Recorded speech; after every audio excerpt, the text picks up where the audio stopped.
It was dinner time at my in-laws' house, and my sister-in-law, who had been away for some time, had finally returned home and joined us at the table that night.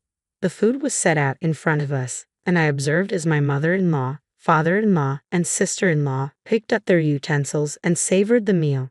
Then my sister-in-law stopped and fixed her gaze on me. "Aren't you going to eat anything?" she asked. Without hesitation, I replied, "No, I'm the wife. The leftovers will be sufficient for me. Isn't that correct, mother-in-law?" My sister-in-law was taken aback. Her mother seemed more concerned with the food than with what I was saying. Over time, my sister-in-law had come to view her mother with resentment. Let me introduce myself. My name is Kate. I'm a stay-at-home mom who juggles a part-time job, managing the house, and raising my child. My husband is frequently away on business trips, leaving me to handle things alone. Of course, I can't complain. We're in love, and he earns enough money to keep the house in good condition. My main concern, however, has always been my mother-in-law, who lives within walking distance. She often calls me over for trivial matters. "The laundry's piled up, so come and wash it for me," she'd say. Or, "In the garden, grass has sprouted. In front of the station, there's a new cake shop." She constantly requests that I run errands for her. It's only natural to need help at times. I could forgive her if she did these things once in a while, but it has become multiple times a day. Honestly, it's been nothing more than a nuisance. I wouldn't mind assisting my mother-in-law if she had a health problem or some other reason that would prevent her from doing these things on her own.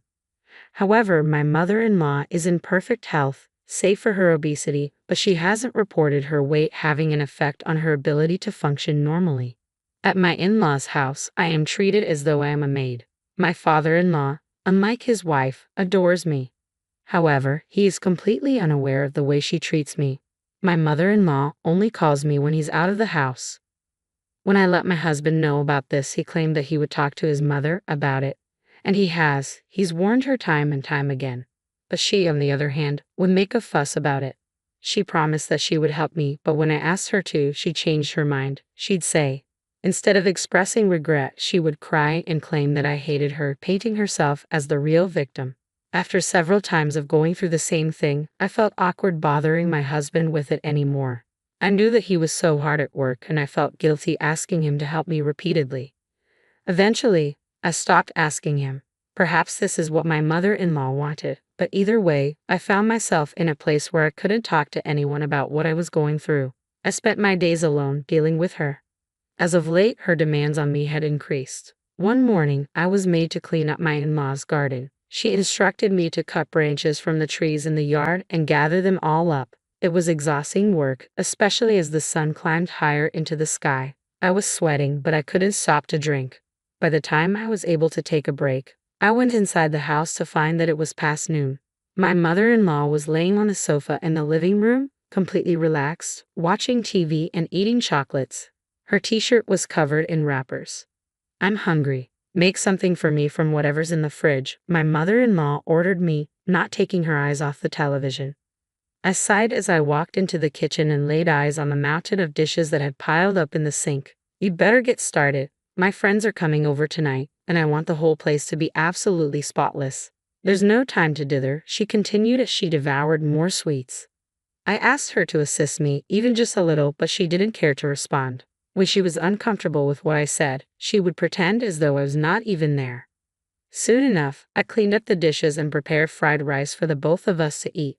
I set the table for the meal and placed both plates onto it.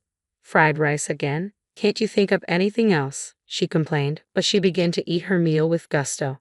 I too was starving, but I was hoping that my husband had messaged me, so I checked my phone before eating. By the time I had put my phone back down, I was shocked to discover that the plate I had placed in front of me had vanished. My mother-in-law was devouring my meal. She had already finished her own. "That is my food, ma'am," I said aloud. By this point, however, my mother-in-law had already consumed more than half of it. "I'm still hungry. It's your fault that you only cooked a small amount of food. You're just the wife, after all. You'd think that you'd make more, considering you know the wife eats after the rest of the family's finished. But no, you don't even comprehend that," my mother-in-law retorted, quickly devouring the remaining fried rice without waiting for me to respond. There was nothing left. No rice, no vegetables, no meat, Nothing at all.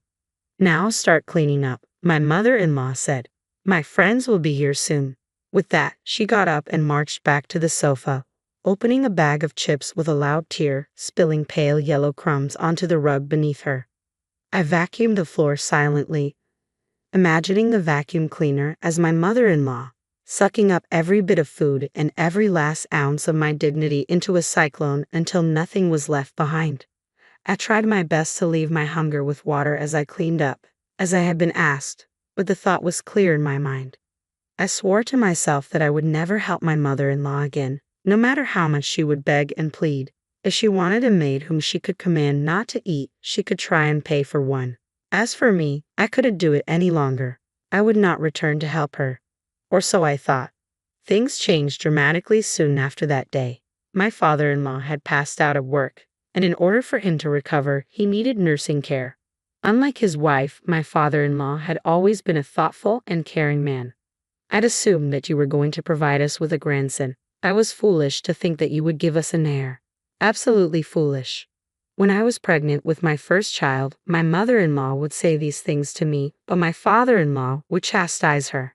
He silenced her when she complained about our living situation while we were building our own home. He was always concerned about how I was doing and always offered his skills and advice to us when we needed it.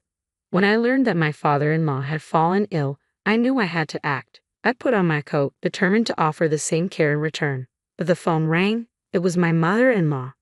You wicked wife, when were you going to show up and help me care for my husband? Don't you care at all? How ungrateful. I tried to tell her that I was on my way there, that I was going to go even if she hadn't asked me. I could hear her starting to continue her yelling, but I hung up the phone. I was already worried enough about what my future would look like. If taking care of my father-in-law meant bearing this burden a bit longer, I would do it, I thought. I went to my in-law's house to assist with his care. As expected, my mother-in-law didn't seem to take his care very seriously. After his flare-up at work, my father-in-law had become partially paralyzed on his right side. He maintained some of his autonomy and could use the bathroom on his own, but he required assistance with meals and bathing. Since this meant he needed care throughout the day, I would drop my child off at daycare and go straight to my in-law's house. I made breakfast for my father-in-law, washed sheets and bedclothes as needed, and so on. Then I tidied the house and prepared lunch. It was difficult work, but knowing that it was for my father-in-law made it much easier. Even still, my mother-in-law would not resist. She insisted on criticizing everything that I was doing. She would make a fuss into my ear while I was preparing food for my father-in-law. This is something for sick people to eat. Can't you bother making something more regular? This food isn't for you. I'm making it for Dad, I told her. You're in good health, and you can make your own food. As I said previously, I'm only here for my father-in-law's benefit, and beyond that, I'm here because you will not take care of him. I believe that you're able to take care of yourself at the very least. How rude. Do I need to remind you that I have the right to leave this house whenever I want? I don't care what happens to him. That will all be your problem if I leave. Make me dinner. Her words bore into me, and mine swelled in my chest, but she was right. I couldn't risk forcing her to leave. Every care facility in the area was completely full, even the wait lists were long. As things work, I couldn't be the sole carer for my father-in-law full-time either. Despite my resentment and desire to rebel against this woman, I had no choice but to submit and make food for her. She devoured it instantly. "Oh, I'm so full," she exclaimed. "Here are your leftovers to eat." My mother-in-law slowly laid down on the low sofa, leaving me to eat. My gaze moved to the pan inside, which held only a few pieces of cabbage and a handful of noodles. Not enough to feed an adult, not enough to feed a child. It was pitiful. But I didn't want to waste the food, so I ate it on a small plate, as though it would make the food appear larger. Of course, it was completely insufficient. I ended up eating a sandwich I had brought from home before I finished folding the laundry and made my way to my father-in-law. I noticed that his face was red, eyes wet with heavy tears. "I'm so sorry," my father-in-law said. He must have overheard what happened in the kitchen. I asked him to be sure, my poor father-in-law. He nodded his head yes, and the shame in his expression was too much to bear. "It's because I've become so ill," he said. "That's why she's treating you so poorly." "No, no," I softly assured him. "Please, you've been very good to me, treated me as though I were your own. I could never see you as a burden now, and you're not to blame for any of this. He nodded again in response, thanking me. I felt sorry for him when I saw him like that. That very night, I received a phone call from my husband's sister. I'd only met her a few times before.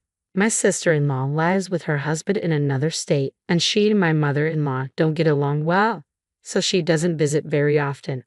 I'm sorry, Kate, for all the trouble. I should go home to my parents' house right away so that I can be the one taking care of my father, she explained. It had appeared that she had heard about my father-in-law's condition, and that she called me once she discovered I was the one taking care of him. On the other end of the phone, she apologized profusely. I told her that I was merely doing what her father would have done for me and that I hoped she didn't mind. However, my sister-in-law seemed concerned with something else. My mother, she began. You've had quite a rough time there today, haven't you, Kate? My sister-in-law, like my father-in-law, is wise. She likely knows that my relationship with my mother-in-law has been strained since I've been spending more time taking care of him. I really do appreciate her concern, though it makes me wonder. My father-in-law, my sister-in-law, and my husband, they're all such kind people. Why is my mother-in-law so cruel? I couldn't help but become curious. Yes, I'm fine for the time being though. I let the conversation drift, but my sister-in-law seemed to sense the pain in my voice. After a few moments of silence, she said, I'll be returning home at the end of the year. I'll let my parents know so you don't have to worry about it any longer, Kate. To be honest, I was exhausted. Housework, childcare, part-time work, and caring for my father-in-law every day. It was enough as it was, but also preparing food and cleaning for my mother-in-law, listening to her words full of hate and disappointment. I was feeling trapped. If something hadn't happened soon, I would have broken completely, so my sister-in-law's words were very reassuring to me. Until then, though, my mother-in-law remained the same. No, in fact, she was getting worse. As the end of the year approached, she would tell me to clean the kitchen exhaust fan, wash the screen door, and complete other bothersome tasks. She never took into consideration that I had my own house to tend to as well. It was like my life outside of her didn't exist. I wouldn't have time to prepare dinner for us all on New Year's Eve with my cramped schedule, so I spoke with my husband, and we decided to order it online. What a waste of money, I thought. If you're going to be someone's wife, you want to know how to at least make food. What are you good for? Of course, my mother-in-law was not pleased. You're a wife too. I wanted to scream at her, but I couldn't. I didn't want my father-in-law to overhear us arguing. I didn't want him to think that this was all his fault. I managed to calm her down by promising to prepare the New Year's Eve meal myself. Music. My sister-in-law arrived at the house on New Year's Eve. She was alone. Oh, it's your first time home in years and still, you have nothing to show for it. You're all alone now. Whatever happened to that pathetic husband of yours? Did he divorce you for taking his place as the man of the house? My mother-in-law hurled insults at her daughter without even saying hello. But when I saw my sister-in-law, I felt that familiar presence. It was as though I was looking at my own reflection as I saw her calmly respond. I couldn't bring my beloved husband here with me. I couldn't bear you being as cruel to him as I knew you would be. Anyways, I came home to see my father, not you. After saying this, my sister-in-law quickly departed into my father-in-law's room. At this rate, the New Year's dinner was not going to go very well. I had made a few dishes, but by dinner time, those dishes were more lively and pleasant than the people present to eat them. The only sound that I could hear in the quiet living room was a pot simmering softly.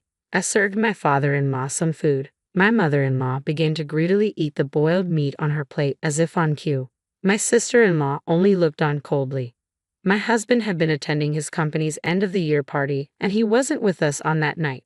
Had he been there, the atmosphere might have become tolerable or even upbeat. He always brought that to every room he entered. I was wishing for this as I hopelessly assisted my father-in-law the best that I could. Kate, why aren't you eating? My sister-in-law turned to me. I was seated at the table, yes, but only for my father-in-law. There were no plates or utensils available for me. She must have been perplexed. But this had been my life for some time now. I smiled through my pain and told her, don't worry, I am the wife after all. A wife must be content to have the leftovers once the family's finished. My mother-in-law nodded to my sorrowful words, my stomach aching. Right you are, she said, her words muffled by the food that she was actively eating. She was preoccupied with the meat and was thoroughly uninterested in conversing with us. I was curious how she could act like this and still have no shame. Disgusted by her attitude, I made a sarcastic remark.